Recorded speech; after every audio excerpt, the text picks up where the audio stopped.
It was not exactly on par with Nixon's opening to China, but after months of harsh talk about Mexico, Donald Trump made a surprise visit there today. He met privately with the president and then stood side by side with him to address the press. Trump's tone was distinctly softer, but the Mexican president is taking a hard line on paying for a wall.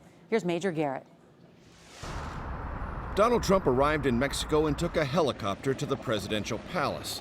That to avoid Mexico City traffic and scattered street protests. After his meeting with Mexican President Enrique Pena Nieto, a harsh critic of Trump's, the GOP nominee said this about his push for a wall on the border between the two countries. We recognize and respect the right of either country to build a physical barrier or wall on any of its borders. On his promise that Mexico would pay for the wall, Trump punted. We did discuss the wall. We didn't discuss payment of the wall. That'll be for a later date. This was a very preliminary meeting. Trump identified 5 goals for U.S. Mexico relations. Not included, deportation of the estimated 11 million undocumented immigrants, many from Mexico, living in the U.S.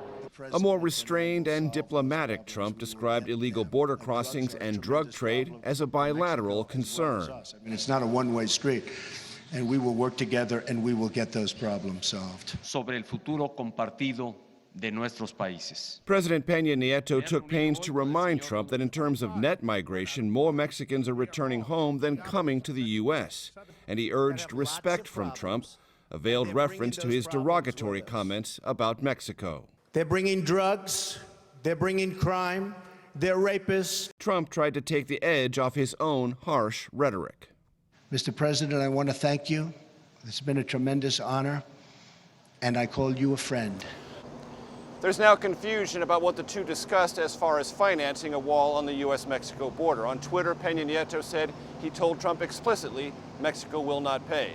Nora, Trump will try to clarify these and other immigration issues with a speech here tonight. Major Garrett in Arizona, thank you.